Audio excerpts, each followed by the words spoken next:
Bismillahirrahmanirrahim. Assalamualaikum warahmatullahi wabarakatuh.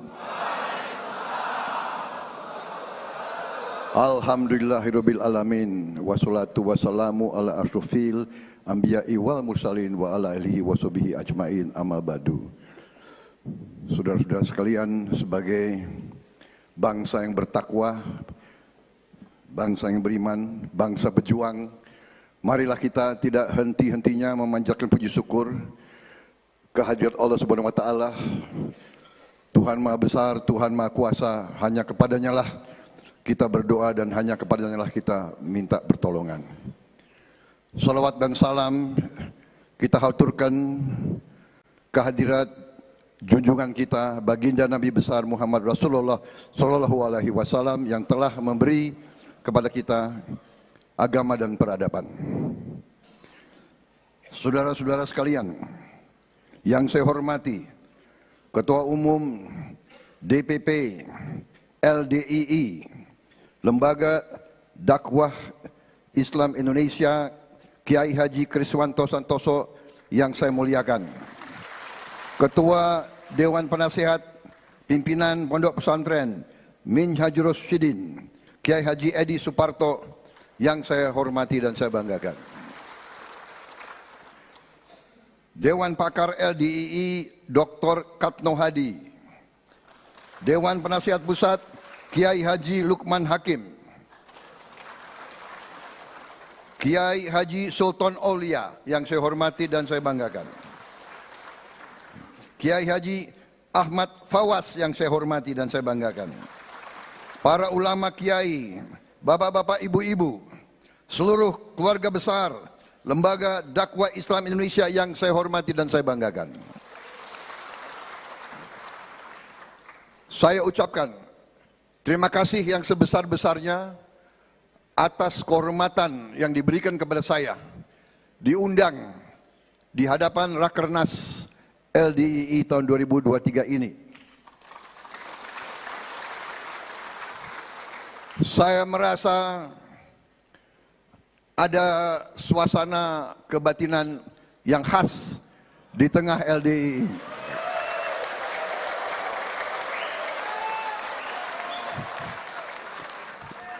Saya melihat wajah sahabat-sahabat lama.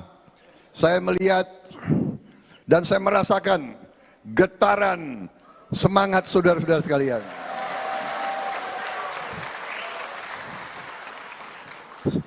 Sebenarnya saya merasa tidak perlu lagi kasih visi dan misi, saudara-saudara sekalian.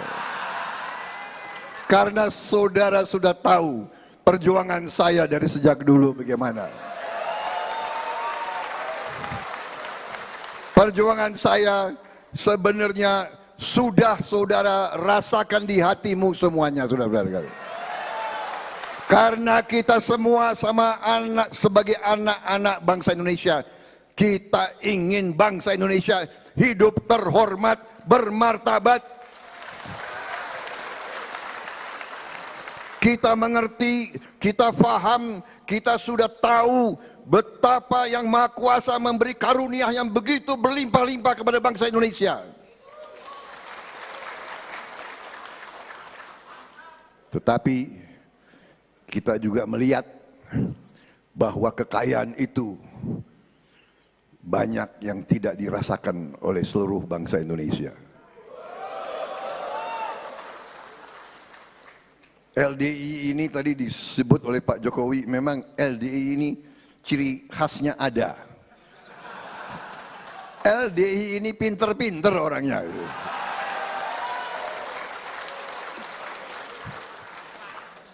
Aku lihat expo tadi saya terkagum-kagum. Jadi memang sebetulnya LDII tidak usah banyak dikasih ceramah.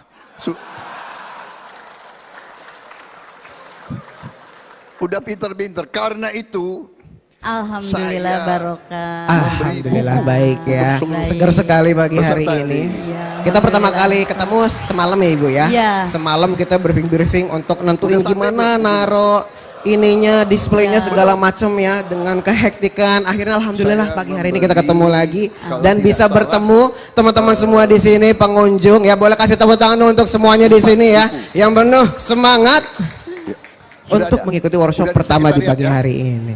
Nah, hari ini mau apa aja nih? Kita bisa lihat ya. Mungkin teman-teman bisa lihat dari depan ini ada, boleh dijelasin Ibu Erni? Boleh ya. Izin berdiri ya. Silakan, boleh. Karena dengan berdiri biasanya jauh lebih semangat. Assalamualaikum warahmatullahi wabarakatuh. Waalaikumsalam warahmatullahi wabarakatuh. Jadi Semangat ya. Ya. Hari ini Ibu perkenalkan dulu ya. Nama Ibu itu kita paham. Dan sekarang terbukti.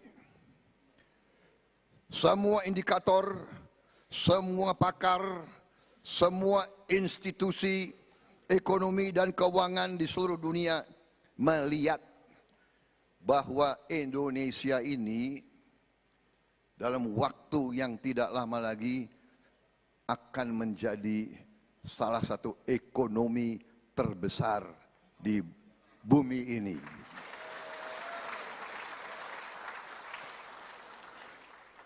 Semua indikator mengatakan menjelang 2045 kita bisa menjadi ekonomi kelima, bahkan mungkin keempat terbesar di dunia ini. Bisa. Kalau bisa belum tentu akan. Karena ada syaratnya. Ya, syaratnya tentunya kita rasakan semua, dan saya kira LDII sudah tepat. Kuncinya sumber daya manusia. Manusianya harus bisa. Manusianya harus siap. Tapi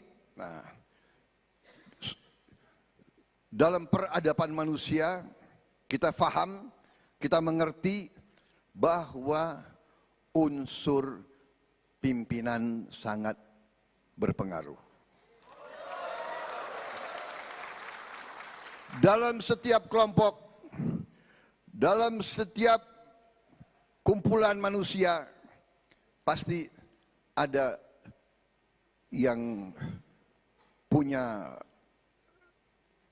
bakat, punya hasrat memimpin, dan ada yang tidak mau memimpin. Tidak ada masalah, karena manusia ya itu. Dan yang mayoritas menghendaki ada yang memimpin. Dari kelompok 5 orang, 10 orang, dan seterusnya. Dari RT, RW, dan seterusnya. Di desa, dan seterusnya. Ada unsur pimpinan, ada unsur yang tidak, yang pengikut. Unsur pimpinan di mana-mana, di setiap lapisan disebut unsur elit, unsur yang di atas memimpin. Jadi dari semua kajian yang ada, yang menilai bangsa Indonesia sekarang, mereka mengatakan Indonesia punya potensi akan menjadi keempat, kelima, keenam ekonomi terbesar di dunia. Hitungannya adalah, ya, terima kasih. Ini memang LDI semangat bukan main.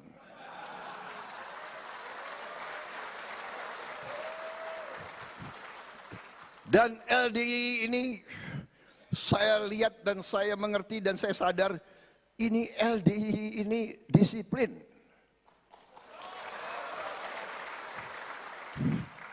LDI ini kayak tentara.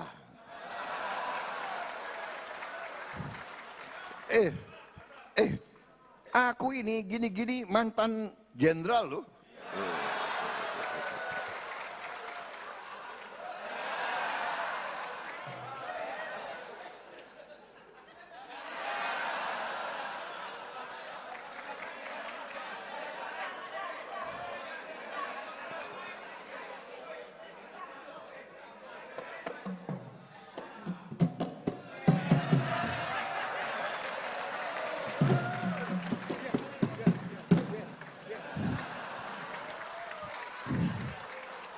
Ketua Umum IPSI. Nggak diganti-ganti, aku minta diganti. Kalau aku nggak diganti, sekjennya nggak boleh diganti juga. Nggak, saya merasakan ini LDI ini kayak tentara, disiplin, semangat, sedikit-sedikit tepuk tangan.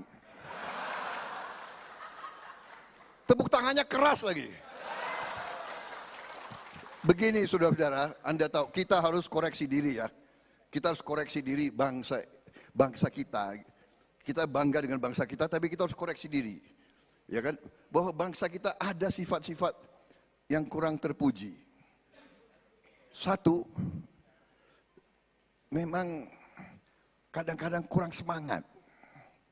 Ya, kedua, kurang menghargai rekan sendiri, kurang menghargai pemimpin sendiri, kurang menghargai bangsa sendiri. Yang dikagumi yang asing. Iya kan? Saya demi Allah tidak mengajarkan kita untuk anti asing, tidak. Kita harus belajar dari manapun. Tapi ada sifat bangsa Indonesia yang sebenarnya itu kalau bahasa Belanda itu ya, Pak Kris ya, itu bahasa Belanda itu bunyinya Minderwaardigheidscomplex. Itu bahasa Belanda dengan logat Banyumas. Minderwaardigheidscomplex. Artinya rendah diri. Kita kalau lihat ini kagum, ya kan? Lihat itu dari asing kagum. Saya juga termasuk, saya berdosa juga. Saya waktu muda, saya ke Eropa, saya terkagum-kagum. Yang dikasih nasihat oleh nenek moyang kita, ojo gumunan, ya, ojo kagetan. Waktu aku muda, sekarang masih muda.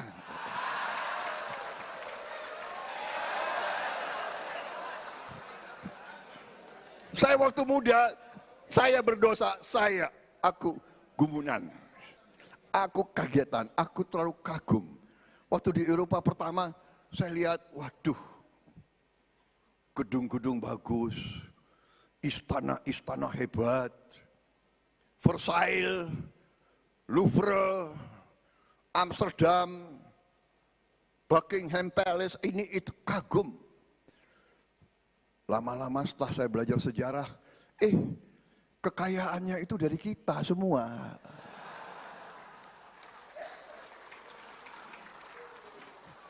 Mereka bikin itu Amsterdam itu semua dengan kekayaan dari Nusantara, dari pulau-pulau kita. Karet, teh, kopi, lada, semua dari Nusantara. Tapi kita harus koreksi diri, ya kan? Pemimpin-pemimpin kita banyak yang lengah. Ya, karena ini sifat.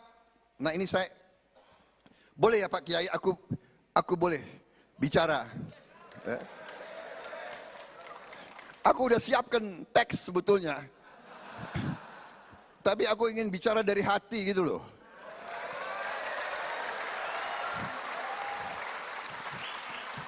Kapan lagi aku bicara di depan LDII? Ya kan?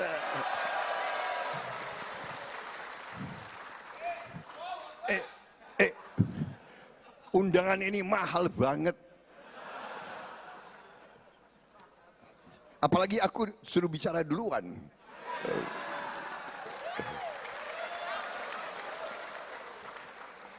Jadi kembali ya, jadi kita ini kadang-kadang terlalu kagum, tapi kita harus koreksi diri.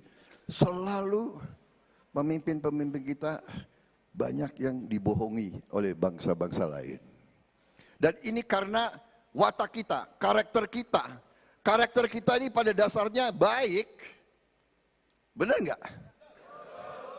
Kalau kita kedatangan tamu, coba kita ingat, kita kedatangan tamu, ya kan? Tamu siapa saja datang, monggo pinara. Kalau perlu kita diam-diam ke tetangga. pinjem gula, ngutang dulu di warung, karena kita menghormati tamu. Iya kan? Dan ini selalu kita lakukan. Kalau ada yang datang ke desa kita, datang, terima kasih, mau silakan. Kita nggak punya apa-apa, kita mau kasih.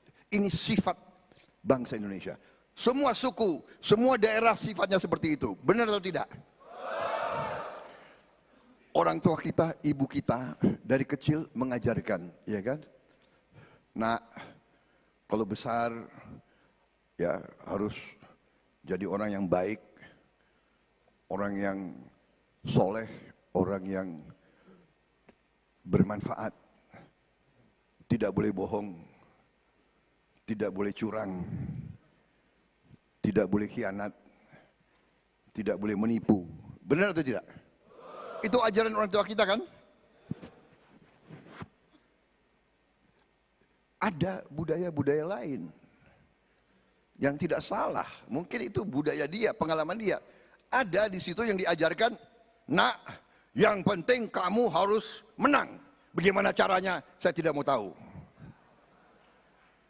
Diajarkan seperti itu. Nak, yang penting kamu harus kaya. Tidak peduli bagaimana caranya kau kaya. Ada budaya seperti itu. Ini makanya kita kadang-kadang disebut clash of culture, clash of civilization. Karena mindsetnya berbeda dengan kita. Kita tamu ramah tamah. Kita ada pelajaran gotong royong. Kita tidak bisa lihat ada saudara kita yang kelaparan. Jadi ini mempengaruhi pandangan bernegara dan pandangan berekonomi. Saudara-saudara sekalian. Ini berpengaruh karena ada negara-negara yang berazaskan kapitalisme neoliberal. Kapitalisme neoliberal yang diutamakan adalah keuntungan si punya modal, si kapitalis. Yang penting dia untung. Dengan modal untung dia tambah modal, dengan tambah modal dia tambah modal lagi, dan ujungnya yang kaya hanya segelintir orang saja. Itu cocok mungkin untuk budaya yang lain. Dan mereka mengatakan, ini pelajaran, mereka mengatakan greed is good. Keserakahan adalah baik.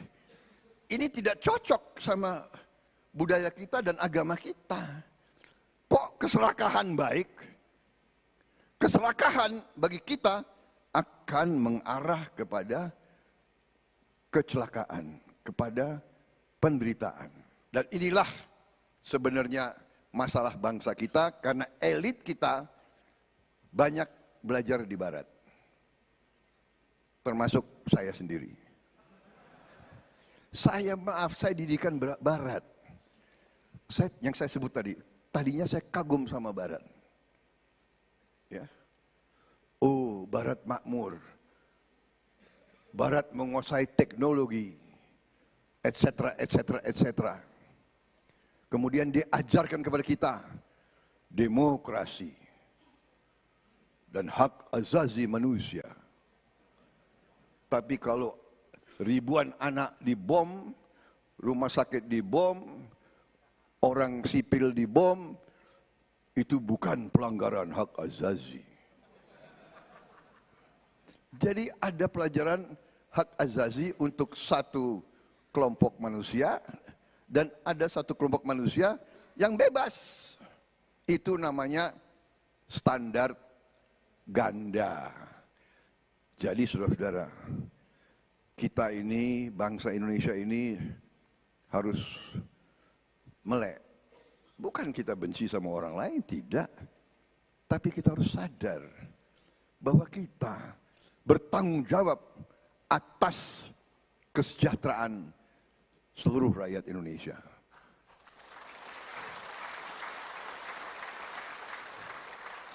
Karena itu saudara-saudara sekalian, yang dikatakan oleh banyak pengamat, banyak kajian strategis adalah Indonesia bisa menjadi negara hebat dan makmur dengan catatan kalau elitnya bisa kerjasama, kalau elitnya bisa kerjasama, bisa kolaborasi dan tidak mau main menang sendiri. Ini kuncinya, saudara-saudara sekalian. Dan itu saya yakini. Karena itu waktu tahun 2019, ya kan, saya kalah. Loh, gue kalah, lu ketawa lagi. Sedih lu kalah. Tapi, Tapi pada saat yang kritis itu, di mana saya melihat pengikut-pengikut saya waktu itu di ujung kemarahan, saya ingat, saya sadar, saya mengerti. Oh, hati-hati. Indonesia selalu jadi korban pecah belah, selalu korban adu domba, selalu korban divide et impera. Ratusan tahun sejarah kita diadu.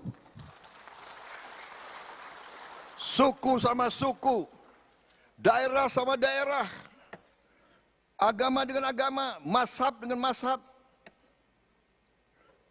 Sama-sama Islam bisa diadu domba. Pada saat kritis itu, saya tidak mau.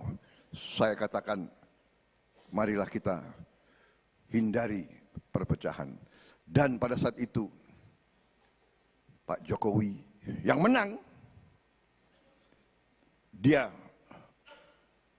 mengulurkan tangan, dia mengajak saya bergabung, dia mengajak saya bersatu, dia memberi kesempatan saya untuk berbakti dan mengabdi bersama-sama untuk seluruh rakyat Indonesia.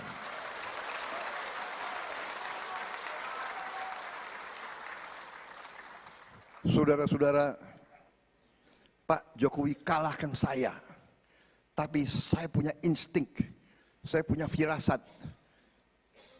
Pak Jokowi ini hatinya baik, niatnya baik, hasratnya baik, sama dengan saya. Kenapa kita tidak bisa kerjasama? Kalau niat kita sama, hasrat kita sama, ingin berbakti untuk seluruh rakyat Indonesia, kenapa kita tidak bisa bekerja sama? Siapa yang nomor satu, siapa yang nomor dua, siapa nomor tiga, nggak ada urusan, itu tidak penting. Kita bersatu untuk rakyat kita. Rakyat kita membutuhkan seluruh elit rukun, seluruh elit bisa kerjasama. Kadang-kadang sulit, kadang memang tidak gampang, karena sifat manusia. Tapi itu yang diharapkan oleh rakyat kita semuanya. Jangan sampai terjadi pemikiran-pemikiran yang terlalu sempit. Tidak mengerti negara kita luar biasa. Tidak mengerti negara kita begitu kaya. Dan sifat ego, sifat ambisi kelompok yang merupakan fenomena wajar. Setiap manusia berambisi, punya cita-cita. Tetapi waktu itu di benak saya, untuk apa saya jadi presiden kalau negara kita penuh dengan kerusuhan, kegaduhan, dan kekerasan? Saya tidak mau. Saya tidak mau. Maaf. Tapi dengan hubungan baik, dengan persaudaraan, dengan persuasi, dengan bicara, itu saya belajar bahwa kadang-kadang capek bicara, tapi bicara meyakinkan memberi argumen, memberi data, memberi pandangan, memberi pendapat jauh lebih baik daripada gontok-gontokan, daripada ribut. Saya kira para ulama yang paling tahu. Ini pun juga ajaran daripada kiai-kiai saya, iya kan? Bahwa kalau bisa kita membuat perbaikan, perubahan dengan kata-kata, dengan meyakinkan, dengan mempengaruhi. Jadi karena itu saudara-saudara, saya membuat buku, di mana-mana saya diundang, saya bicara. Dan kalau saudara-saudara perhatikan, selama 20 tahun mungkin pidato saya nggak banyak berubah, ya kan?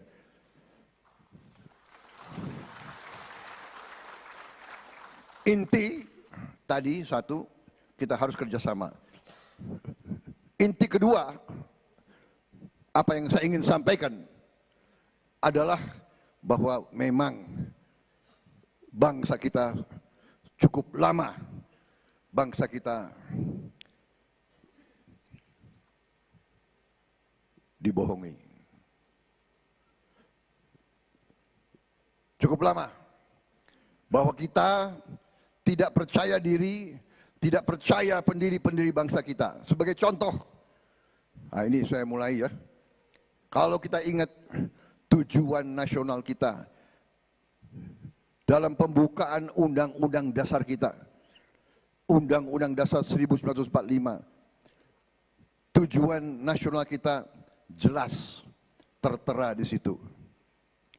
Bahwa tujuan nasional pertama kita adalah melindungi segenap bangsa Indonesia dan seluruh tumpah darah Indonesia. Melindungi. Berarti bangsa kita ini harus kuat. Bangsa ini pertahanannya harus kuat. Karena kita pernah dijajah oleh bangsa asing. Dan bangsa asing karena keramahan kita datang tadinya untuk berdagang, lama-lama nggak mau pulang.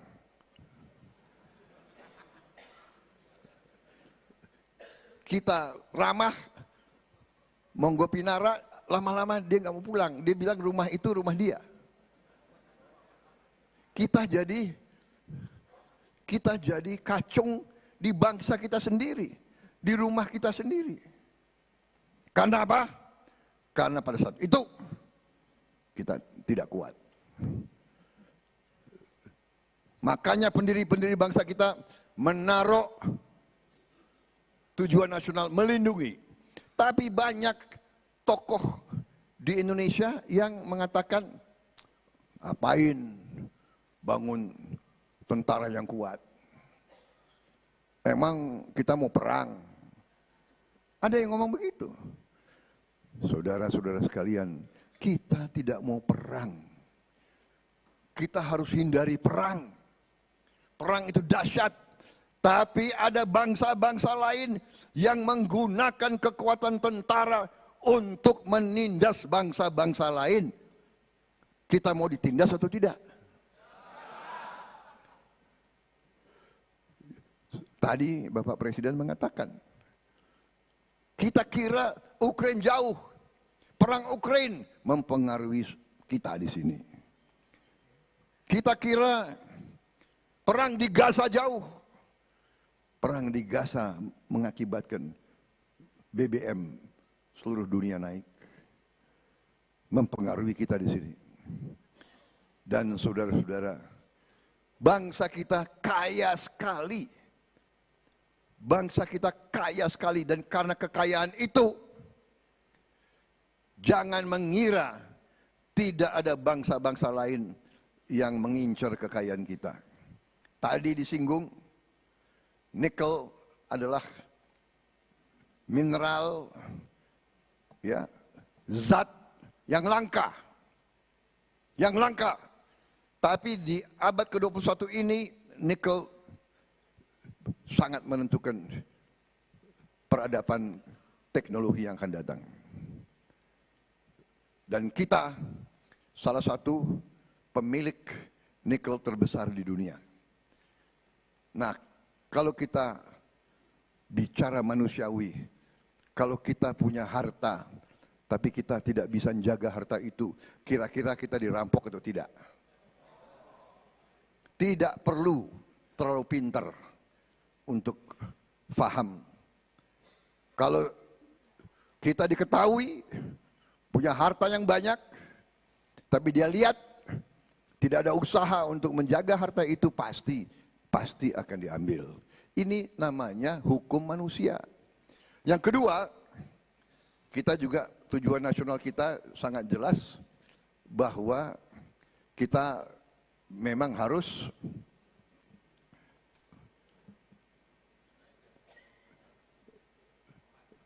memajukan kesejahteraan. Ini tujuan nasional, kita harus memajukan kesejahteraan. Kemudian mencerdaskan kehidupan bangsa, melaksanakan ketertiban dunia, dan seterusnya. Saudara-saudara, 1, 2, 3, 4. Ini syaratnya adalah bahwa kita harus punya banyak sumber daya. Kita harus punya banyak uang supaya rakyat kita bisa sejahtera. Inti masalah yang saya sudah bicara selama 20 tahun lebih, dan saya, di dalam tulisan-tulisan saya, dan nanti saya tinggalkan, adalah bahwa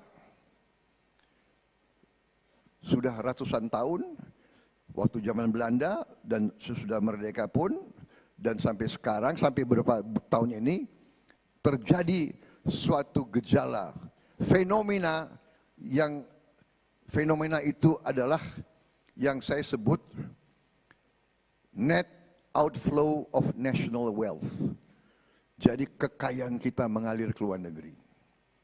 Karet, kelapa sawit terbesar di dunia produksi. Karet, 21 komoditas kita unggul di dunia, tapi hasilnya diekspor dan uangnya banyak sekali yang tinggal di luar. Artinya bumi, air, dan kekayaan alam yang terkandung di dalamnya milik bangsa Indonesia, tapi kekayaannya tidak tinggal di Indonesia. Ini datanya ada semua, coba diperiksa. Jadi perjuangan saya selama sekian belas tahun, sekian puluh tahun adalah meyakinkan elit bangsa Indonesia bahwa ini tidak boleh diteruskan. Bahwa kalau begini, apa bedanya? Untuk apa kita merdeka? Untuk apa kita punya republik? Untuk apa kita punya MPR, DPR? Untuk apa kita punya presiden, menteri? Kalau kekayaannya ke luar negeri terus. Di situ perlu ada perubahan, dan disitulah kenapa saya maju di politik.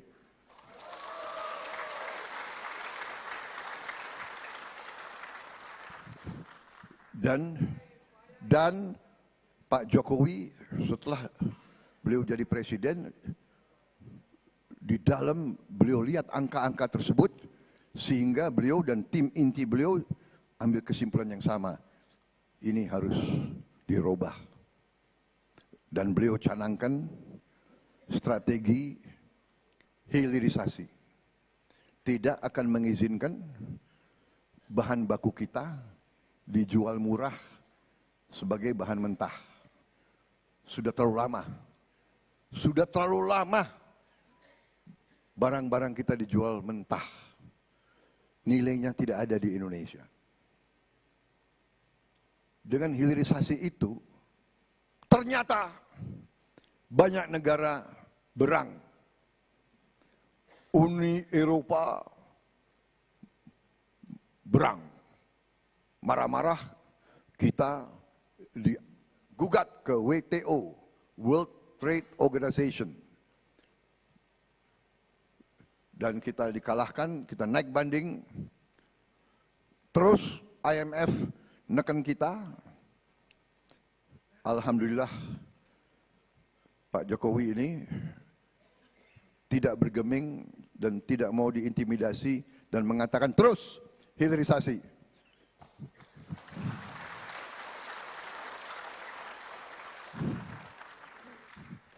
Nikel sudah dilarang, sebentar lagi boksit, dan nantinya 21 komoditas akan kita paksakan harus diolah di dalam negeri, saudara-saudara.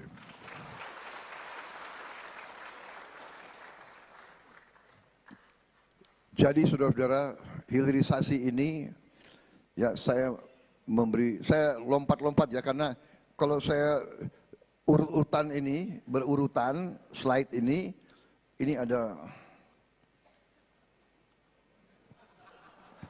52 slide.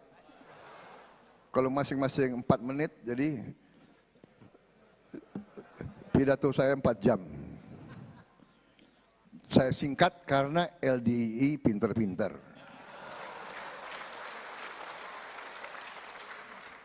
Saya hanya mau sekarang beri contoh langsung ke nikel. Ya, minta ditayangkan. Ini contoh ya. 2017 dan sebelumnya kita masih izinkan nikel diekspor sebagai bahan baku. Tahun 2020 keluar larangan ekspor nikel sebagai bahan baku, harus diolah. Kemudian smelter dipaksa dibangun tahun 2002, produk diekspor sebagai turunan. Langsung penghasilan kita naik dari 3 miliar jadi 33 miliar.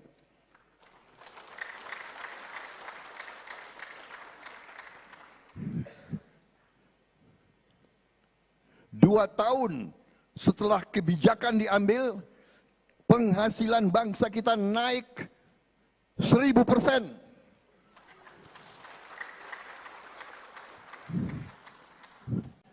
Ini saya harus akui, ini adalah keberanian Presiden Joko Widodo.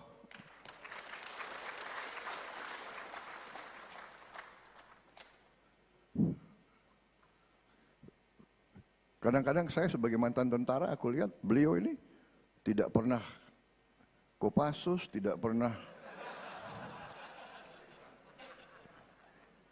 Tapi keberaniannya mungkin melebihi semua jenderal kali itu. Enggak bergeming, terus.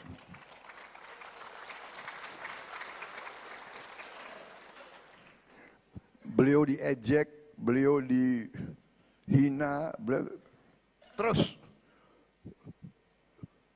Beliau pernah mengatakan kepada saya, Menhan, rakyat kita tidak mungkin makmur, bangsa Indonesia tidak mungkin makmur kalau kita izinkan terus seperti ini. Kita harus hilirisasi, semua bahan kita harus kita olah di Republik Indonesia.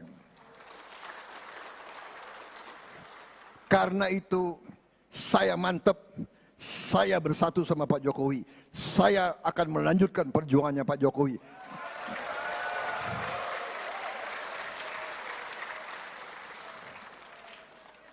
Satu komoditas saja naiknya 1000%. Saudara-saudara, coba lihat, ya nikel. Dari nikel ore jadi nikel sulfat naiknya 11 kali.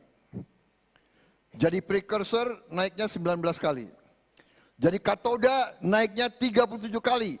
Dan kita akan bikin sel baterai di Republik Indonesia naiknya 67 kali.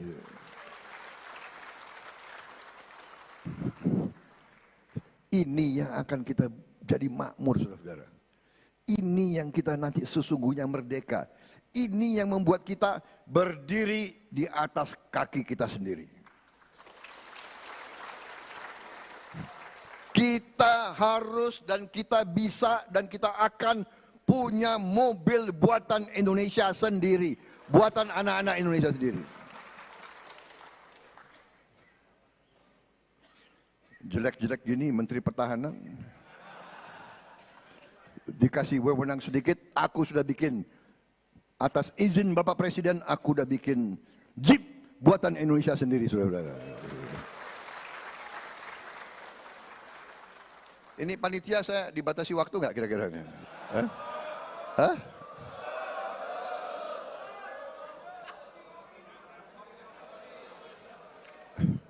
Saya minta izin minum kopi boleh?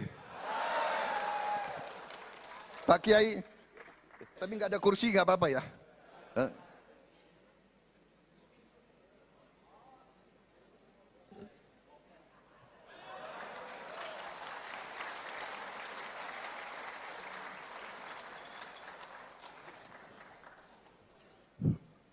Ini bisa 3 jam lagi nih. Pokoknya panitia aku udah nawarin, kalian nggak suruh saya turun ya saya terus. Saudara-saudara, ini ada cerita, tapi nggak ada wartawan kan di sini, nggak ada. Aku cerita, ada warga negara asing di sini nggak apa-apa ya. Sohib, brother, where? Hah? Rusia, spasiba. Rusia agak baik sama kita ya.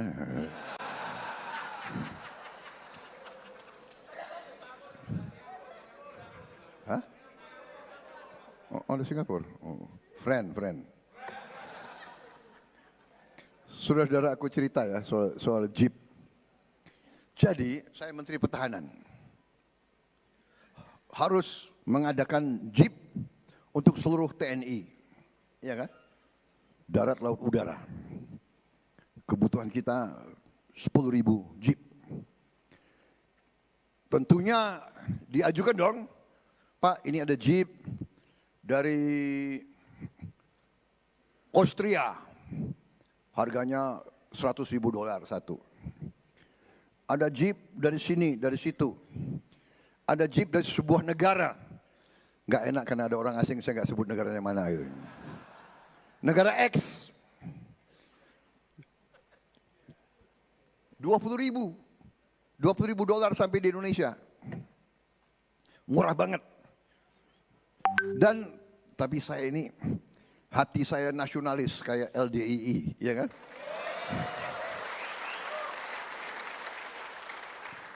Jadi masa Menteri Pertahanan Prabowo Subianto, perwira Indonesia di mana-mana pakai Jeep asing, nggak enak aku, ya kan? Panggil Pindad, cari. Saya tahu ada profesor yang kerja di General Motors 15 tahun. Orang hebat, lulusan MIT, etc. Mungkin yang dulu anak buahnya Habibie yang dikirim itu. Dia kerja di sana. Saya dengar dia memang sudah pingin pulang. Saya cari dia, saya bilang, Anda kerja di General Motors? Iya Pak. Profesor. Bisa nggak Anda bikin mobil untuk Indonesia? Bisa Pak? Bisa. Oke. Saya minta dia masuk ke Pindad. Aman.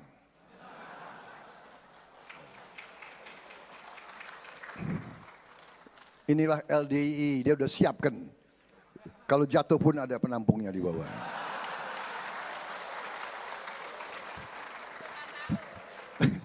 Emang LDII, presiden yang mengatakan LDII pinter-pinter orang itu. Jadi saya cerita lagi ya. Jadi akibat profesor itu dia persiapan akhirnya bisa Pak kita bikin Jeep buatan Indonesia. Harganya berapa? $60.000. $59.000 persisnya. Kenapa? Pak, economy of scale lah, inilah, itulah, memang awalnya selalu mahal. Kalau kita sudah bisa bangun 50.000 setahun, 30.000, itu nanti harganya turun. Jadi saya dilema. Mau saya pilih yang murah, 20.000, tapi perwira Indonesia pakai mobil buatan orang lain. Atau agak mahal sedikit, buatan anak-anak Indonesia. Udahlah, aku pilih buatan anak-anak Indonesia.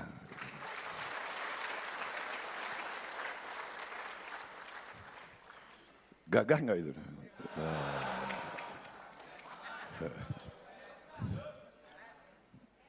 Diharapkan nanti semua pesantren, semua LDII, pimpinannya pakai Jeep buatan Indonesia semua.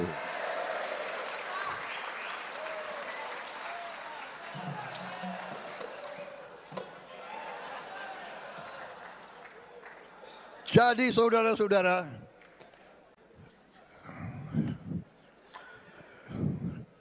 walaupun hanya Menteri Pertahanan, tapi bersama Jokowi kita berbuat banyak untuk Republik Indonesia.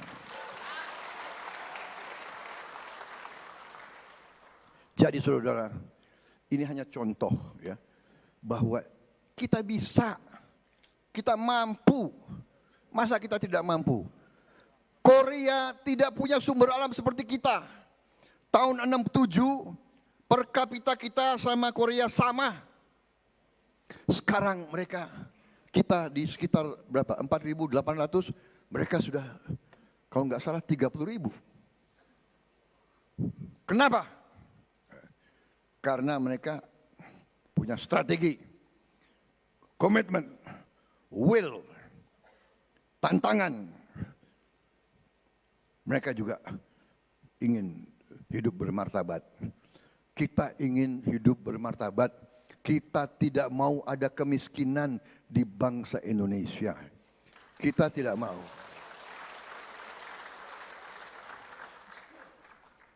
Kita bisa hilangkan kemiskinan. Saudara-saudara, saya sekarang tadi komoditas nikel. Saya sekarang hanya mau gambarkan kepada saudara, ya kan?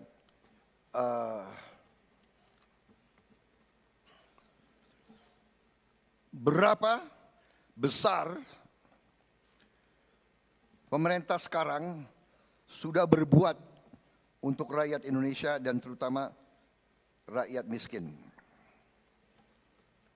Bisa diturunkan di slide yang sudah digelontorkan. Ini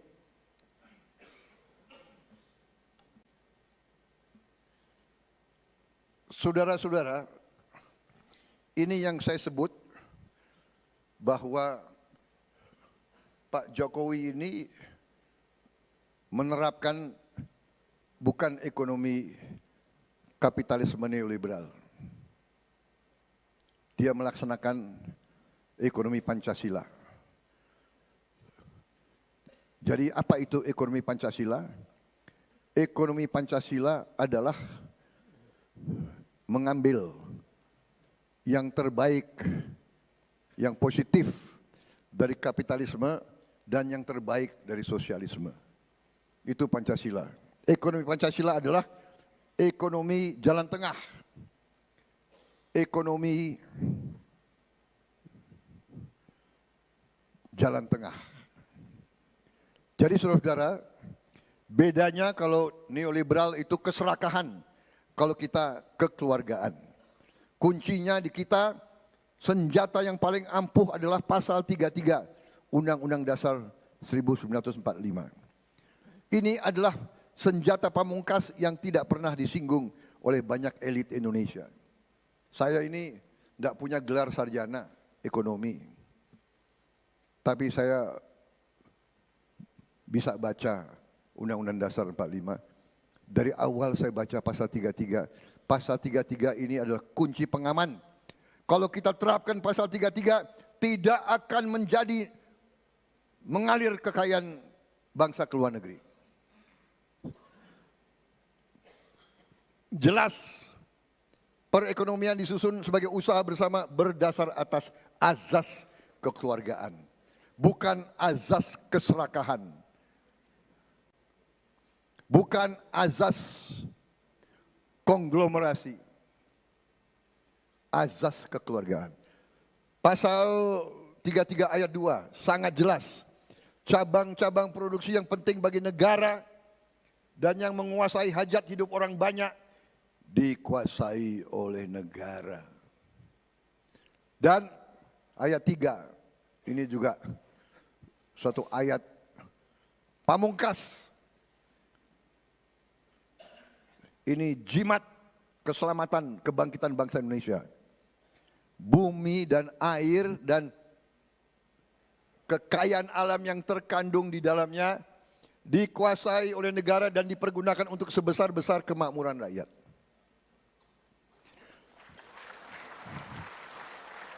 Saya minta slide tadi. Kembali ke slide yang kucuran dana yang sudah keluar untuk rakyat kecil. Ini perlu diketahui. Jangan mengira bahwa keadaan dunia baik-baik saja. Tidak baik-baik saja. Puluhan negara bangkrut. Puluhan negara tidak bisa bayar gaji. Puluhan negara tidak ada makanan. Saudara-saudara, ya, coba lihat. Tahun 2003 untuk kesehatan gratis, ya, 46,5 triliun. 96,8 juta orang gratis BPJS, 236 juta layanan kesehatan gratis Kartu Indonesia Sehat. Itu di 2022. Saudara-saudara, masih banyak yang belum bagus. Masih banyak yang kekurangan.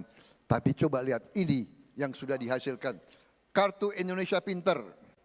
17,9 juta siswa dan 2,2 juta siswa sekolah agama menerima manfaat. 908 ribu mahasiswa plus 67,8 ribu mahasiswa agama menerima manfaat. Kartu sembako 45 triliun. 18,7 juta keluarga penerima manfaat. Bantuan 10 kg beras per bulan untuk 3 bulan plus 3 bulan. Program Keluarga Harapan 28,7 triliun. 10 juta keluarga penerima manfaat.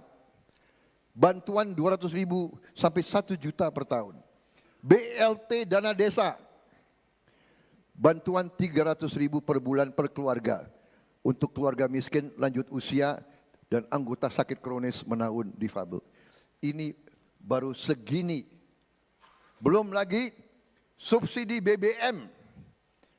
Subsidi BBM kita hampir 400 triliun lebih. Ini juga untuk rakyat miskin. Belum subsidi listrik, sama sekitar 300 triliun. Ada slide-nya enggak? Jadi saudara-saudara sekalian, ini masih banyak lagi kalau saya uraikan satu-satu. Jadi saudara-saudara,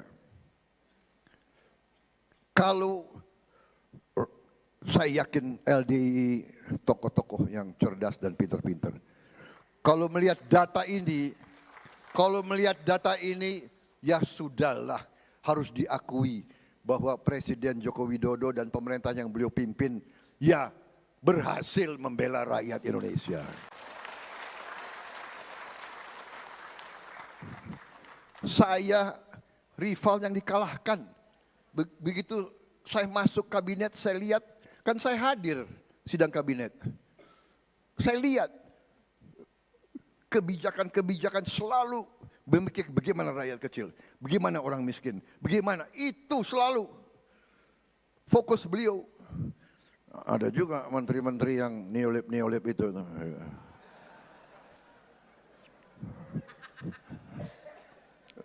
Gue nggak sebut siapa namanya juga. Nggak boleh dong, nggak etis. Karena kan kita harus kompak. Tapi neolib gimana?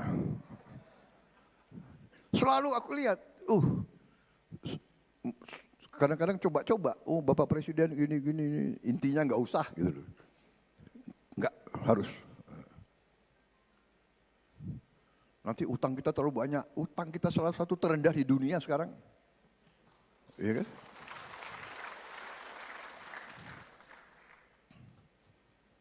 Jadi saudara-saudara, ini coba prestasi pemerintah ini, ya kan? Pertumbuhan kita lumayan. Ya di bawah Tiongkok, di bawah China, di atas Rusia, di atas Jerman, sorry Singapura, di atas kau.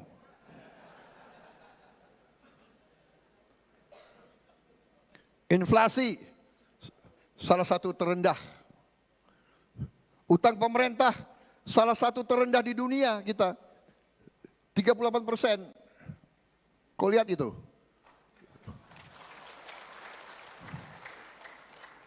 Jepang 266%, Italia 151%, USA 137%. Gue nggak singgung Singapura deh, gue lompat. Spanyol, Prancis, sorry Singapura, friend kita, teman-teman.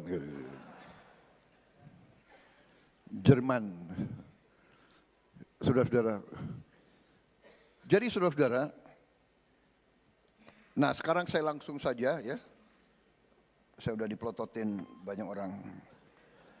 Tadi saya singgung nikel. Lanjut slide kedua tentang nikel. Nikel Indonesia sebagai komponen baterai mobil listrik. Saudara-saudara, industri otomotif dunia akan bergeser ke mobil listrik.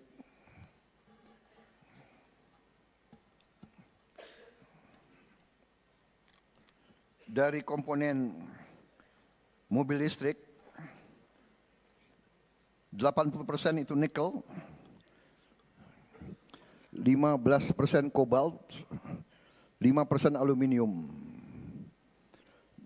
Juga bisa 10% mangan, 10% kobalt, dan kita punya nikel, kita punya kobalt, kita punya aluminium.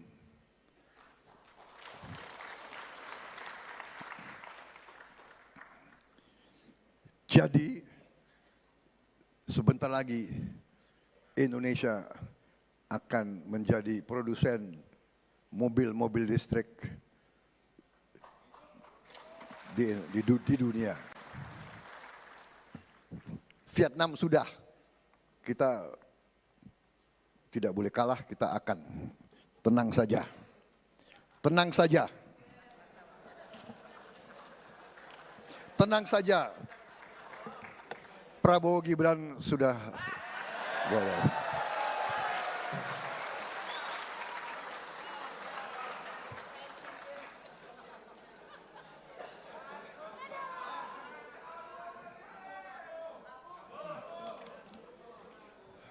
Saudara-saudara, kita sudah punya peta 21 komoditas. Batu bara, nikel, timah, tembaga, boksit, besi baja, emas dan perak, aspal, buton, minyak bumi, gas bumi, kelapa sawit, kelapa, karet, biofuel, kayu, getah pinus, udang, perikanan, rajungan, rumput laut, garam, semuanya kita sudah punya petanya. Dan kita akan bikin industri-industri di Indonesia. Saya kasih satu contoh ya. Ada satu kilang minyak di Jepang. Satu kilang minyak di Jepang. Satu kilang minyak di Jepang ini menghasilkan 70% BBM untuk rakyat Jepang. 30%-nya adalah limbah. Limbah yang 30% ini menghasilkan 40.000 pabrik. 40.000 pabrik. Hitung berapa ratus ribu insinyur. Berapa anak-anak Jepang bekerja dengan gaji yang bagus. Saudara-saudara, Indonesia harus punya kilang-kilang minyak, smelter-smelter, semua bahan-bahan kita harus diolah di bumi Republik Indonesia.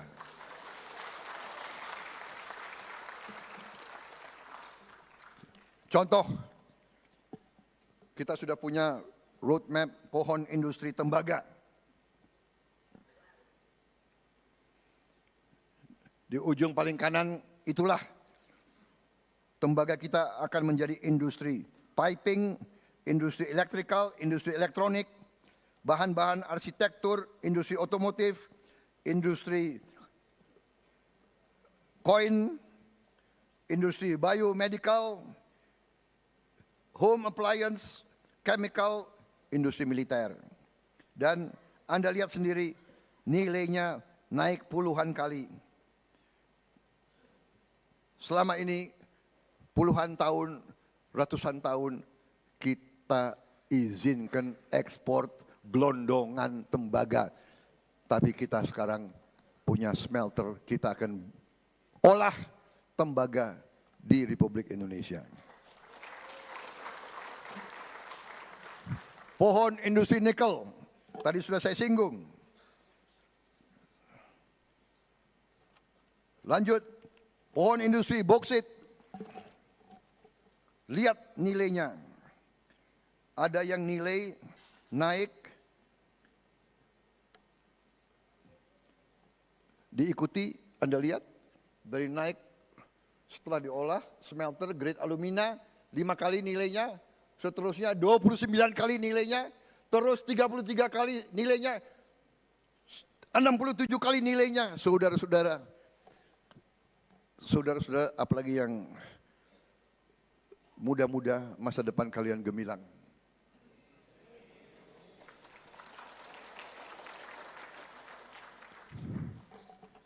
Bangsa Indonesia gemilang. Bangsa Indonesia akan terhormat. Kita tidak mau lagi minta-minta.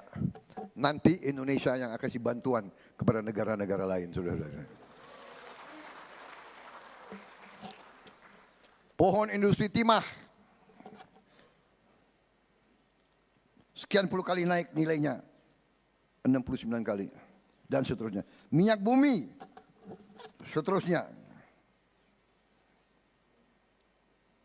Lihat semua produk yang kita bisa hasilkan. Gas bumi. Lihat nilainya. Ujungnya apa yang bisa kita hasilkan. Saudara-saudara sekalian, kita punya roadmap 21 komoditas. Ini saya kira cukup untuk bahan saudara-saudara. Saya tinggalkan buku, mohon dipelajari, ya. Dan saya kira yang 8 atau 4 prioritasnya LDII sudah termasuk di dalamnya. Dan benar-benar SDM sangat penting. Saya hanya mau sekarang langsung saja, tadi ya, swasembada pangan mutlak dan akan kita capai swasembada pangan. Manakala saya diberi mandat, Prabowo Gibran dan tim saya semuanya diberi mandat, dalam 3 tahun kita swasembada pangan.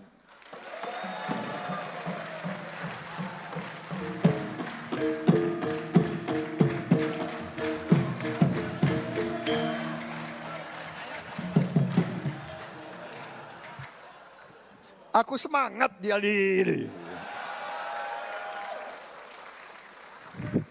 Hanya di LDI aku kasih ceramah didampingi karawitan ini. Kelenengan. Dari mana kalian ini? Solo. Waduh ini. Gara-gara Pak Jokowi datang Solo.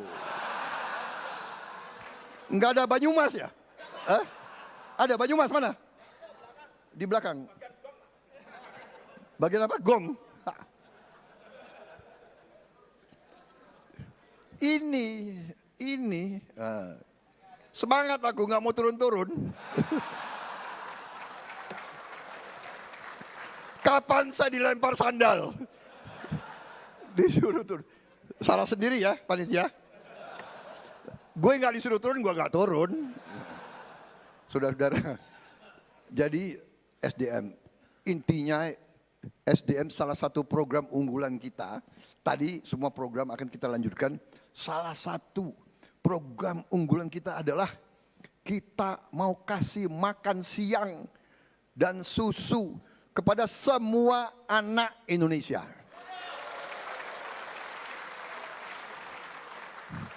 Semua anak Indonesia. Dan anaknya masih di kandungan ibu, kita mau kasih makan.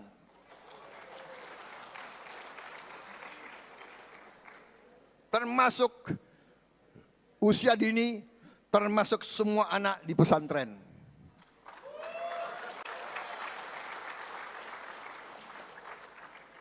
Ini SDM. Kita akan bangun manusia Indonesia dari dalam kandungan ibunya.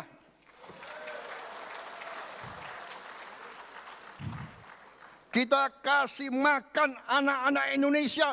Ini tugas, ini bakti mulia. Kalau saya presiden, saya bangga memberi makan.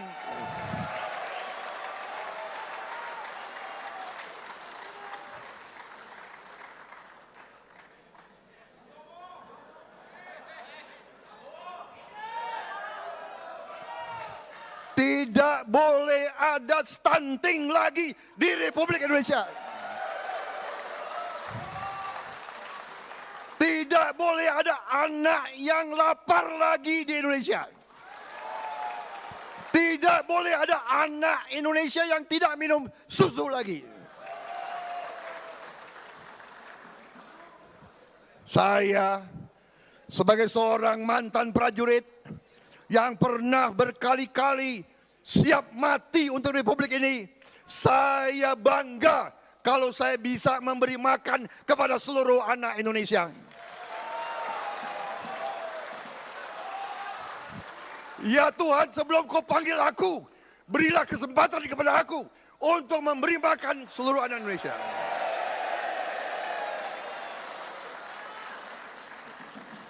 Ini kehormatan kita.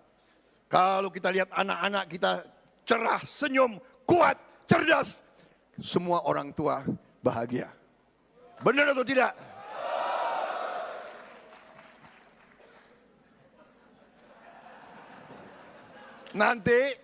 Nanti ada yang tanya, apa bisa?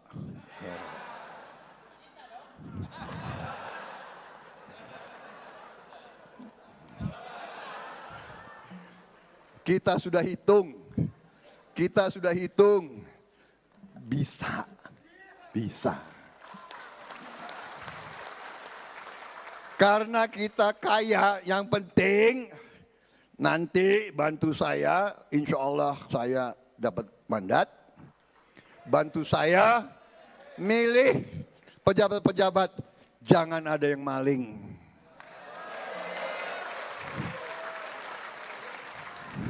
Wassalamualaikum warahmatullahi wabarakatuh.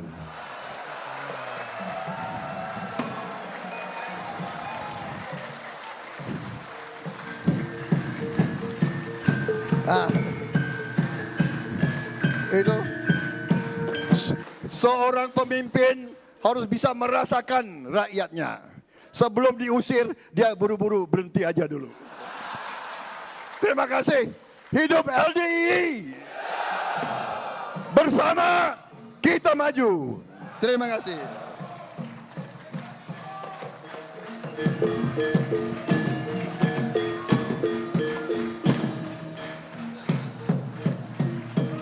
Terima kasih Bapak Haji Prabowo Subianto atas pengarahan yang disampaikan.